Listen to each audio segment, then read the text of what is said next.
वजीर आजम को जज के खिलाफ कार्रवाई का इख्तियार नहीं है। सीनियर वकला का कहना है कि वजीर आजम इमरान खान का बयान इस बात की गमबाजी कर रहा है कि इमरान खान बादशाह सलामत बनना चाहते हैं।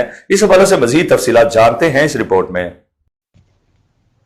जी हां, सीनियर वकला ने सहाफ़ी मोहसिन बेग केस में जज के खिलाफ कार्रवाई से मुतल्लिक कहा कि वज़ीर आज़म इमरान खान को इख्तियार नहीं है कि वो जज के खिलाफ कार्रवाई करें। बयान धमकी आमेज, इमरान खान बादशाह सलामत बनना चाहते हैं। सीनियर वकील लतीफ़ मूसा ने मीडिया से गुफ्तगू करते हुए कहा कि वज़ीर आज़म को इख्तियार नहीं है कि वो जज के खिलाफ कार्रवाई करें।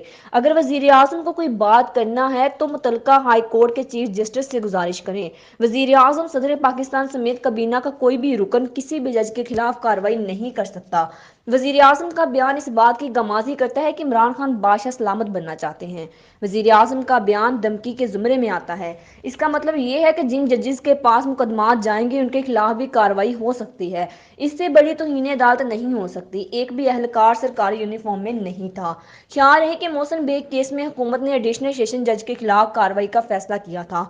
हुकूमत ने मोहसिन बेग के खिलाफ FIA के छापे को गैर कानूनी करार देने वाले इस्लामाबाद के एडिशनल सेशन जज के खिलाफ रेफरेंस दायर करने का फैसला किया।